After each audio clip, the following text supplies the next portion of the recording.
gezerken şuraya gidin, buraya gidin, işte bunu deneyin demeyi sevmiyorum. Çünkü herkesin fiyat algısı, bütçesi, damak zevki kendine. Bir de ben 4 aydır buradayım yani arkadaşlar. Hani muhtemelen bazı şeylere alıştım, normalleştirdim ya da damak tadım değişti. Ama olur da ki Georgetown'a gelirseniz burayı önerebilirim. Şu Lucky Cup, Malezya'da da Anakara yani. Orada da franchisingleri varmış. Coconut Latte diye bir şey içiyorum.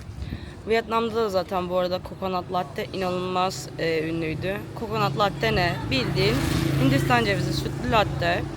Ama şöyle bir şey var. Bunu dürüstçe söylüyorum. Hani Türkiye'de bizim içtiğimiz Hindistan cevizi, bizim yediğimiz Hindistan cevizi ile buradaki Hindistan cevizi farklı.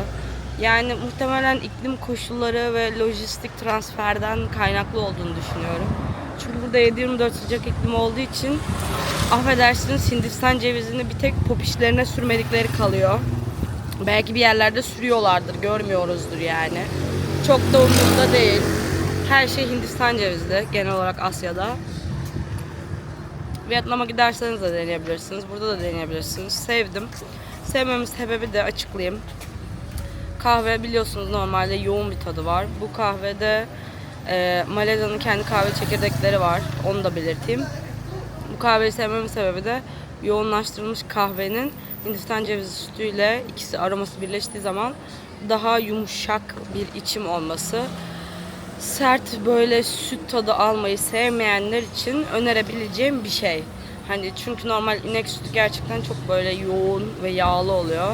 Hindistan cevizinde öyle bir durum olmadığı için lezzetli, ben sevdim. Bir de şöyle bir şey var. Genel olarak burada ne yediysek, ne içtiysek ben çok sevdim. Normalde mutfak yemekleriyle ünlü olan Ipoh, bunun da farkındayım. Ama dediğim gibi burada böyle çok fazla Çin nüfusu olduğu için bak mesela hemen burası Lucky Cafe. Bak burada Çince bir şeyler var. Zaten her şey Çince. Bak burada bütün tabelalar Çince. Bir de muhtemelen Çin'den buraya kruz gemisi geliyor. Çünkü geçen gün gösterdim size başka bir videoda. Böyle bildiğin kruz gemisiyle geliyor. Mesela geçen gün yolda adamın bir tanesi bana Çince bir şeyler sordu. Döndüm dedim ki burada Asya'da kala kala Çinlilere mi benzemeye başladım? Bu da ayrı bir soru. Şansım deniyordu herhalde. Arkamdan geçen dayı bile Çinli yani herhalde. Neyse Çinli bile olmasa büyük ihtimalle belli bir zaman sonra asimile olmuşlar. O yüzden burada yediğimiz içtiğimiz her şey güzeldi ama sıkıcı bir şehir yani. Mesela bunların çalışma saatleri de garip. Gelirseniz haberiniz olsun. Bak mesela şu an bütün her yer kapalı. Saat 2'de kapatıyorlar, 4'te açıyorlar. Akşam saat gelirsek 5'te 6'da falan yine açılmış olur büyük ihtimalle. Şu an saat 4:30. What time is it? What time is it right now? 5 and something. Because I was telling in my YouTube channel like everywhere is almost closed. They will open around 5 but 5,000. saat 5:30'muş. What do you buy? Okay. Let me try. Böyle bir şey almış kocam. But it's need to melt because Yeah. So strong. You need to shake. Şu dondurmanın erimesi lazım. Bunun kahve aroması daha iyi.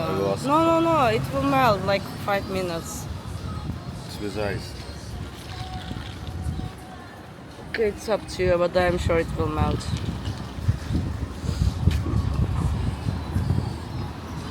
I also start to feel I'm melting.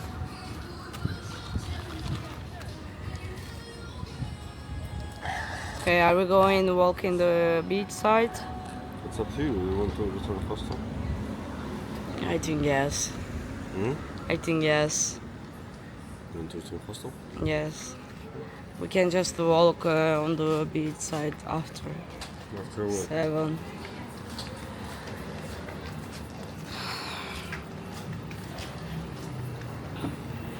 Yani şeyi anlayamadım. Niye böyle her yer kapalı? Bir de öğlen saat sabah 6'da açıyorlar. 2'de kapatıyorlar. Sonra 5'te bir daha açıyorlar. Akşam 9'da kapatıyorlar falan. Böyle değişik bir açma kapama sistemleri var. Bu da kesin Çinlilerle alakalı bir şey diye düşünüyorum. Çünkü Malezya'nın ana karasında böyle bir şey yok. Gördüğünüz üzere böyle her şey, ama gerçekten her şey Çince. Bir de değişik yemekler var. Tatmayı seviyorsanız. Yine dediğim gibi yani hani ben 4 aydır burada olduğum için artık damak zevkim gelişti mi, geriledi mi? Yani gelişti demek daha doğru geliyor bana. Damak zevkim değiştiği için hani bana bazı şeyler gerçekten güzel geliyor. Bir de Malezya'nın geneliyle ilgili sevdiğim şey şuydu. Aa, kocam karşıdan karşıya geçiyor. Ne istiyorsun dayı benden? Neyse. Sevdiğim şey şu, hani kızarmış yemek kültürü çok gelişkin olduğu için İnşallah geçeceğiz. Oldu, geçtik. Yemek kültürü çok gelişkin olduğu için ben sevdim. Çünkü ben kızarmış yemekleri çok severim. Ama bazı insanlar mesela, kocamın dişi. Ama bazı insanlar mesela daha böyle soft, fresh yemekler seviyor. Onları seviyorsanız da Vietnam'ı tavsiye ederim. Çünkü kızarmış olsa bile önce haşlıyorlar sonra kızartıyorlar Vietnam'da. Daha sağlıklı oluyor. Şu Happy Mart'ta 7-Eleven'a göre fiyatları daha uygun. Bütçe dostu. Ay karnım o kadar çok şiş ki. Love, I'm making sure that you always walk in camera, so I'm just shooting your ass. Why not? I have beautiful eyes. People need to see my beautiful eyes. No, I will see your ass, and that's We need it. to share. No, I We need to don't share want. because Okay, let's maybe pause. someone have bad day Uh-huh. and they will see my beautiful eyes and that will become better. So Sure. you need to share with people. Sure love. Şimdi hostelimize gidiyoruz. Hostelde de şöyle bir şey var. Bunu da anlatayım. Malezya'da bir yer tuttuğunuz zaman işte bilmem kaç para, mesela 5 dolar 10 dolar falan tutuyorsunuz. Okey. Artı Malezya'nın turizm vergisi var. Tuttuğunuz yere gecelik 10 ringgit bu turizm vergisini veriyorsunuz. Konuşamadım. İşte sallıyorum 5 gece tuttunuz. Normalde gösteriyor size 30 ringgit ama artı 50 ringgit turizm vergisi veriyorsunuz. Hashut Blackboard. Langkawi ve Georgetown içinde artı bir gecelik 1 ringgit bir tane daha vergi veriyorsunuz. Buna Heritage Tax deniyor. O da işte Heritage miras demek. Bu adalara geldiğiniz için 10 ringgite artı olarak bunu veriyorsunuz. Ama şöyle bir trik bulmuşlar. Yabancılar için çok pahalı gelme muhabbetinden dolayı ve herkes bu vergi muhabbetinden bıktığı için normal dümdüz yürüyerek gelip hostele sorduğunuz zaman işte yeriniz var mı falan diye. Hostelimiz burası bu arada. Sorduğunuz zaman size vergisiz fiyattan veriyorlar. Biz buraya geceliği 35 ringgiti tuttuk. Bir de indirim yapmışlar. 2 gece tutarsanız 3 gece bedava veriyorlar. O da işte 70 ringgit yapıyor. Hostel bok gibi, hiç beğenmedim. Kocamın morali bozulmasın diye söylemedim. Çalışanları da sevmedim ama yani ucuz etin yanisi bu kadar olur. Robwal Guest House böyle. İçeriği gösteremiyorum. Sefillik. Yemek yemeye geldik. Burayı Daniel seçti. Ben tabi avel gibi böyle direkt tabağıma döktüm ama kap varmış soya sos dökmek için. Öyle mantı söyledik. Acayip deli, manyak, saçma bir konsept var. Açıklıyorum. Bak şöyle ablalar görüyorsunuz. Böyle bunun gibi gezerek hangisini istediğinizi söylüyorlar. Bir sürü şey var tezgahta. Sonra aldığınız şeye göre burada işaretliyorlar.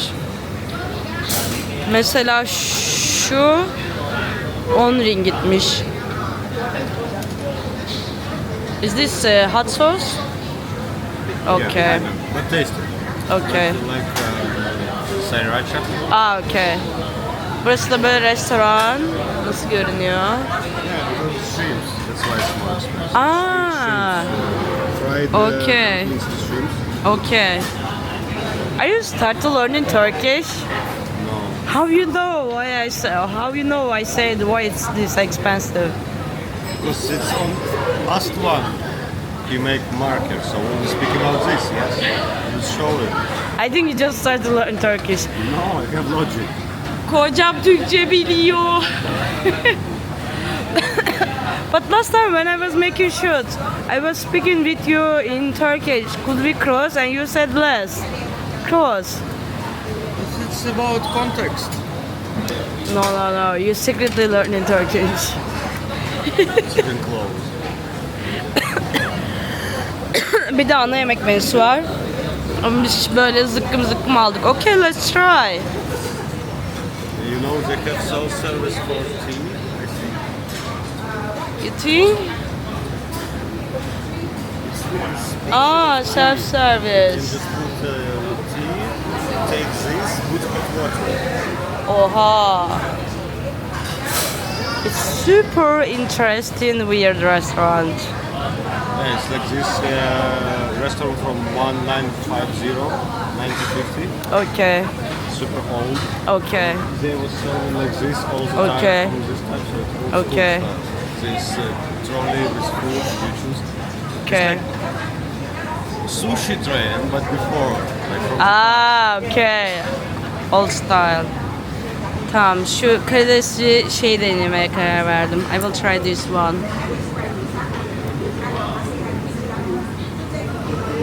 Mayonez verdi ablam.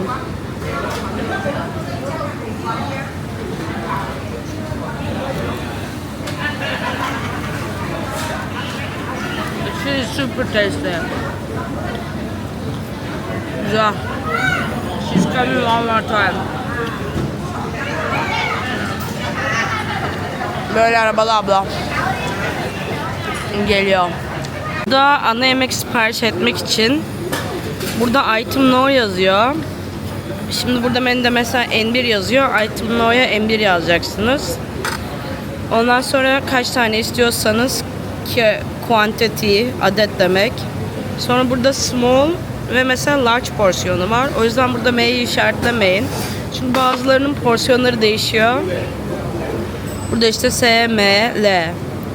Çinliler için de Çince yazmışlar.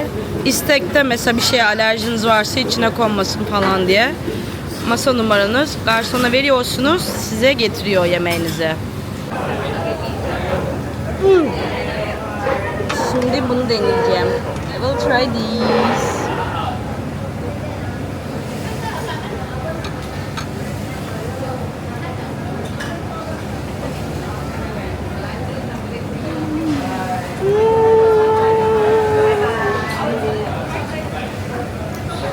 So tasty. It's so weird. O kadar lezzetli ki bildiğin ağzımda patladı tat ve çok güzel. Aşırı güzel. Bayıldım. İlk yerken böyle bir garip hissediyorsun. Bu ne amına koyayım diye, sonra ağzında patlayınca diyorsun ki oha. You understand, right?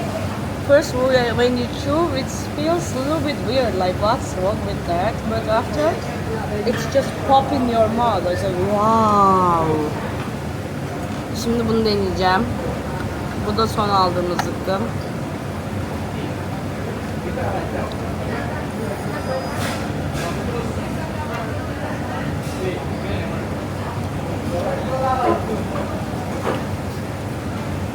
I think everything what we chose is with shrimp. Maybe it's different. Ya, bu da güzel. Because taste is also different somehow. Yeah. Aldığımız bu üç şey de karidesli. Ama nedense tatları farklı. Ama kötü anlamda değil, güzel anlamda. What do you try for?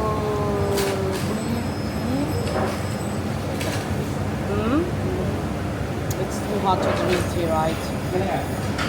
Çok sıcak çay içmek için.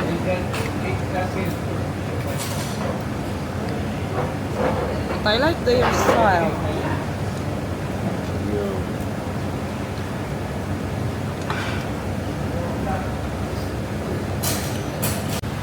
yemin ederim Asya'da en çok şaşırdığım olay bu. Hani kapanış saatinde geldiyseniz bir yere, biz mesela kapanış saatinde geldik. Hiç öyle müşteri var bekleyelim falan yok. Şık şık şık şık şık şık şık şık şık şık şık düzenli kapatıyorlar. Temizliyorlar. Sana da düzgünce git biz kapattık diyorlar. Hesabı aldılar mesela, yemeği yedik, dediler ki tamam gidin artık. Hani yok mesaisinden çalayım bilmem ne, yardımcı olayım, bay bay. Ve şunlar mesela daha yeni bire söylemişler. Dediler ki tamam yiyin gidin artık yani. Muhtemelen paket falan yapacaklar yemeklerine. İlginç, güzel bir kültür. I was telling you, when it's closing time, they never care who's sitting. They said we close, bye bye. Yeah. It surprised me a lot because it was not like in Turkey. Yeah, it's Asian. Yeah. We close, bye bye. You are going. Hadi gidelim kocam. Let's go.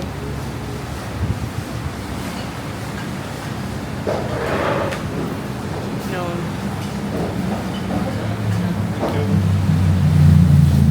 Böyle bugün Georgetown'da son günümüzdü. Kocam biri bu restoranı denemek istiyordu.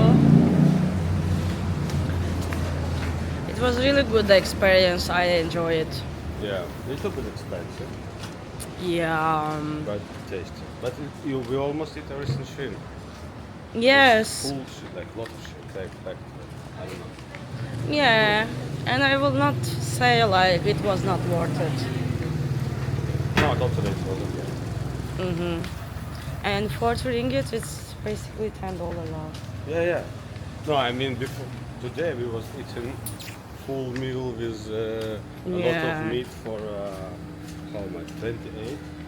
Yeah. Yesterday we eat a lot of different things for 30. It was 35.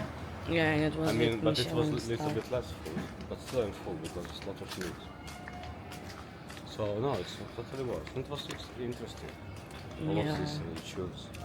And maybe they have. I think they have more options before. If you come. Yeah. We really came super close to closing. Yeah. So I think it's just less amount of food. Yeah. Everything else is just finished. I just surprised because everyone say Ipoh is gastronomy of city, but what we were eating here, it was forever a gastronomy tasty. Ipoh is gastronomy city, a capital for Malay food. Okay. And this is basically Chinese food or Yes. connection. Like here is Malay food, Chinese food, but it's like they influence each other, so it's a lot of different combinations. Okay. But people kind of need to be more Malay. Yeah, but I feel about food, I feel super happy here because we were not even search. We were trying to decide which one we want to try, because everything was so tasty. Yeah. I'm gonna miss that feelings. Like we will decide which food we want to eat, not to choose. You know this place I found randomly by mistake. So we were sitting yesterday in this Lucky Star restaurant. Not Lucky Star. This big Michelin, yeah. guide restaurant, blah blah. And I was asking Gemini, like I sent Gemini link for this restaurant with Michelin, Tao Star or something. I don't remember how it's called. And I asked him, can you see the menu and tell me what we need to try here, like what is the signature dish? Okay.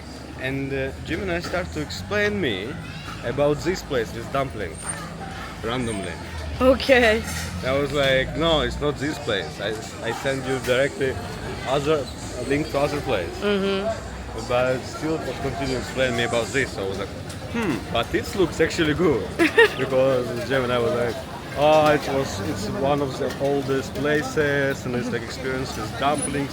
Dumplings sold. Okay. Try. Okay. So, goodbye from Georgetown.